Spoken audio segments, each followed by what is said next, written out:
तो आज हम इस वीडियो में जानेंगे लूफी के सारे गियर्स और फॉर्म्स के बारे में। लूफी अपनी पावर्स और फॉर्म को नाम देने के लिए उन्हें गियर कहता है। लूफी के अब तक 4 गियर्स हैं और उनका नाम है गियर 2, गियर 3, गियर 4 और गियर 5। लूफी के टोटल 4 गियर्स हैं, तो इसका मतलब ये नहीं कि लूफी के टोटल 4 ही फॉर्म्स हैं। लूफी की काफी सारी और भी फॉर्म्स हैं और उनके बारे में प्लस सभी गियर्स के बारे में हम इस वीडियो में जानेंगे। तो वीडियो को एंड तक जरूर देखना और वीडियो स्टार्ट करते हैं छोटे से इंट्रो के बाद।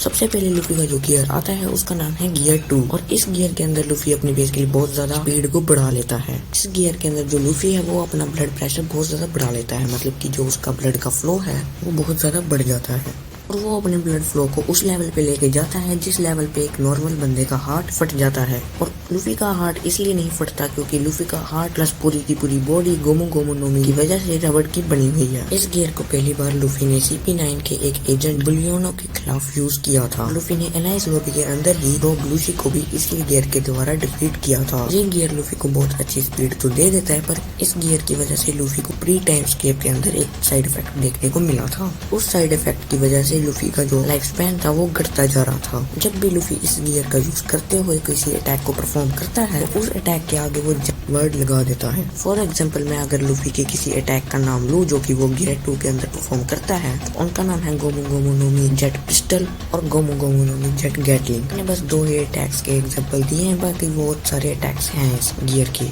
अगर हम लूफी की अगली फॉर्म की बात करें तो उसका नाम है गियर 3। गियर 3 के अंदर लूफी अपनी बोन्स के अंदर हवा भरता है और अपने बॉडी पार्ट्स को बहुत ज्यादा बड़ा बना लेता है, मतलब कि एज कम्पेयर टू एक जायंट के जितना। लूफी ने इसको लड़ने के लिए सबसे पहले रॉब लूसी के खिलाफ यूज किया था। टाइम स्किप के अंदर इसका एक साइड इफेक्ट भी था। इसको यूज करने के बाद लूफी तुरंत एक छोटा बच्चा बन जाता था। उसका ब्रेन तो एक बड़ों वाला होता था बट उसकी हाइट कम हो जाती थी। सीधा कहूँ तो जब भी लूफी इस गियर को यूज करता था तो उसकी बॉडी श्रिंक कर जाती थी। इस अटैक के अंदर लूफी अपने अटैक्स के आगे जायंट शब्द को लगा लेता है, जैसे कि गोमो गोमो नोमी जायंट पिस्टल। पर टाइम स्किप के बाद लूफी ने इसको काफी ज्यादा चेंज भी कर दिया था और तो और उसके ज्यादातर अटैक्स के अंदर जायंट शब्द लगना भी बंद हो गया था। टाइम स्किप के अंदर जब भी लूफी अपने बोन्स के अंदर हवा भरता था तो उसकी पूरी की पूरी बाजू के अंदर ही हवा चली जाती थी, जिससे जो अटैक्स होते थे वो ज्यादा सफिशिएंट डैमेज नहीं कर पाते थे। पर टाइम स्किप के बाद लूफी ने इसको थोड़ा सा चेंज किया। टाइम स्किप के अंदर उसने अपने अपर 4 आर्म्स प्लस पंच के अंदर ही हवा भरी और अपने पंचेस के ऊपर हाकी को कॉट कर लिया, जो कि बहुत ज्यादा सफिशिएंट डैमेज दे रहे थे। गियर 3 के अंदर लूफी सिर्फ और सिर्फ अपने पंचेस के अंदर ही हवा नहीं भरता बल्कि वो अपने पैरों के अंदर भी हवा भर लेता है। टाइम स्किप के वक्त जब लूफी गियर 3 के अटैक्स को परफॉर्म करता था तो उसके नाम कुछ ऐसे थे, जैसे कि गोमो गोमो नोमी रेड रॉक और गोमो गोमो नोमी एलिफेंट गन। अगर हम लूफी की अगली फॉर्म की ओर बढ़े तो उसका नाम है nightmare Luffy. Nightmare Luffy basically कोई लूफी का गियर नहीं है, पर ये एक फॉर्म है जो कि लूफी की थी और लूफी ने इसको यूज भी किया था थ्रिलर बाग के वक्त जब वो गेको मोरिया के ओवर्स के खिलाफ लड़ रहा होता है। इस फॉर्म के अंदर लूफी की तकरीबन हाइट 6.7 मीटर हो रही होती है। इस फॉर्म के अंदर लूफी की स्पीड और फिजिकल एबिलिटी बहुत ज्यादा बढ़ जाती है और तो और ये फॉर्म लूफी के प्री टाइम स्किप की गियर 3 और गियर 2 से भी ज्यादा स्ट्रॉन्ग है। इस फॉर्म के अंदर लूफी के अंदर टोटल 100 शैडोज होती हैं। हुआ क्या था कि जब लोला थी उसने 100 शैडोज को कैप्चर कर लिया था जो कि ज़ॉम्बीज से निकली थी, जो कि उन ज़ॉम्बीज से निकली थी जिन्होंने हार्ट को खा लिया था और उनकी शैडोज निकल रही थी। उन शैडोज को कैप्चर करके उसने उन सभी शैडोज को लूफी के अंदर डाल दिया था, जिससे कि लूफी बहुत ज्यादा स्ट्रॉन्ग हो गया था। इस फॉर्म के अंदर लूफी की हाइट टोटल 6.7 मीटर हो रही होती है और तो और लूफी के साथ एक स्वॉर्ड भी होती है, जिससे पता चलता है कि लूफी एक बहुत अच्छा स्वॉर्डमैन भी बन जाता है इस फॉर्म के अंदर।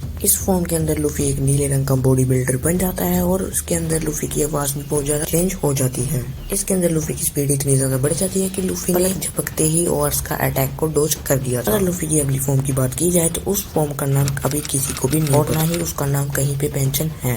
अगर तुम्हें इस फॉर्म का नाम पता हो तो तुम मुझे कमेंट में जरूर बताना कि इस फॉर्म को भी लूफी ने गेको मोरिया के खिलाफ ही यूज किया था थ्रिलर बाग के अंदर, जब गेको मोरिया ने अपने अंदर 1000 से भी ज्यादा शैडोज को डाल लिया था। उस ड्रावनी प्लस पावरफुल फॉर्म को हराने के लिए लूफी ने अपने गियर 2 और गियर 3 को मिक्स करके गेको मोरिया के खिलाफ लड़ने का फैसला किया था। इस फॉर्म के अंदर लूफी की गियर 2 की जितनी स्पीड भी बढ़ आती है और लूफी अपने पार्ट्स को एक जायंट के जितना बड़ा भी बना सकता है। और तुम खुद सोच सकते हो अगर स्पीड और साइज दोनों मिक्स हो जाए डिस्ट्रक्शन फॉर्म कर सकते हैं। और इस फॉर्म को एक्टिवेट करने के लिए तुम्हें पता लग ही गया होगा कि लूफी अपने बोन्स में भी हवा भरता है और तो और वो अपने ब्लड के फ्लो को भी बढ़ा लेता है। इस फॉर्म के अंदर लूफी ने कुछ ही डुच्चे मारे थे गेको मोरिया को, वो भी उसके पेट में, जिससे कि सारी की सारी जितनी भी शैडोज गेको मोरिया ने ले रखी थी वो उसके मुंह के रास्ते बाहर निकल गई। इस फॉर्म का ऑफिशियली कोई मुझे नहीं लगता कोई नाम है, पर अगर कोई नाम है तो मुझे कमेंट्स में जरूर बता देना। बढ़ते हैं लूफी की अगली फॉर्म पे। तो लूफी की अगली फॉर्म का नाम है गियर 4 बाउंसमैन। फॉर्म को लूफी ने ट्रेनिंग के वक्त सबसे पहले रेली के खिलाफ यूज किया था और रियल फाइट के अंदर सबसे पहले लूफी ने इसे डोफ्लामिंगो के खिलाफ यूज किया था। इस फॉर्म को एक्टिवेट करने के लिए लूफी पहले तो अपने फोर आर्म्स को आर्मामेंट हाकी के साथ कोट करता है और उसको बाइट करता है और उसको बाइट करने के बाद अपनी मसल्स के अंदर हवा भर देता है। गियर 4 बाउंसमैन गियर 3 से थोड़ा बहुत सिमिलर है, क्योंकि गियर 3 के अंदर लूफी अपने फिंगर्स के थ्रू, कह लो अपने थंब के थ्रू, अपनी बोन्स के अंदर हवा भरता है और इसके अंदर अपना लूफी मसल्स के अंदर हवा भरता है। इसके अंदर लूफी अपनी आर्मामेंट हाकी को बहुत ज्यादा यूज करता है, जिससे कि इसकी आर्मामेंट हाकी पिंक कलर की हो जाती है और इसकी बॉडी के ऊपर एक अजीब तरह से टैटूज भी बन जाते हैं जो कि फायर की तरह होते हैं। अंदर जहाँ पे भी आर्मामेंट हाकी होती है वहाँ पे अपना लूफी रबड़ के साथ कंप्रेशन करके उसको पुश कर देता है, जिससे कि उसके पंच और भी ज्यादा इफेक्टिव होते हैं। इस फॉर्म के अंदर लूफी अपनी रबड़ के ऊपर high amount of armament hockey को कोट करता है, जिसकी वजह से जितने भी अटैक्स उसके ऊपर बचते हैं वो सारे के सारे बाउंस हो जाते हैं, क्योंकि आर्मामेंट हाकी प्लस रबड़ की मिक्स होने की वजह से अटैक्स लूफी की बॉडी से ही बाउंस हो जाते हैं। इस फॉर्म के अंदर लूफी सुपरमैन की तरह बहुत ज्यादा तेज उड़ भी सकता है। अगर हम अगली फॉर्म की बात करें तो वो है गियर 4 टैंकमैन। इस फॉर्म के अंदर लूफी बहुत ज्यादा खाता है और बहुत ज्यादा खाता है, मतलब कि बहुत ज्यादा खा खा के बहुत ज्यादा बड़ा हो जाता है और बहुत ज्यादा खा खा के उसी वक्त अपने फोर आर्म्स को आर्मामेंट हाकी के साथ कोट करके और उसके साथ अपनी हवा को अपनी मसल्स के अंदर भेज देता है, जिससे कि लूफी की नई फॉर्म एक्टिवेट होती है जिसका नाम है टैंकमैन। और इसके अंदर लूफी क्या करता है कि लूफी अपने ओपोनेंट को अपने पेट के अंदर कंप्रेस करता है और बहुत जोर से कंप्रेस करता है और उसको जोर से कंप्रेस करने के बाद बहुत ज्यादा जोर से पुश भी कर देता है, जिससे कि वो बहुत ज्यादा दूर जाके गिरता है। लूफी की अगली फॉर्म की बात करें तो वो है गियर 4 स्नेकमैन। इसको एक्टिवेट करने के लिए लूफी बाकी की फॉर्म्स जो कि गियर 4 के अंदर आती है जैसे उनको एक्टिवेट करता है वैसे इनको भी एक्टिवेट करता है, इस फॉर्म को भी एक्टिवेट करता है। ये होता है कि लूफी अपनी फ्यूचर साइट को ऑन कर लेता है और फिर इस गियर को ओपन करता है। इस गियर के अंदर बाकी गियर से बस एक ही चीज डिफरेंट होती है कि इस गियर की बहुत ज्यादा स्पीड होती है, मतलब बाउंसमैन से भी बहुत ज्यादा स्पीड होती है इस गियर की। बट इसकी एक डिसएडवांटेज भी है कि जैसे हमने गियर 4 बाउंसमैन के अंदर देखा ही कोई भी अटैक लूफी की बॉडी से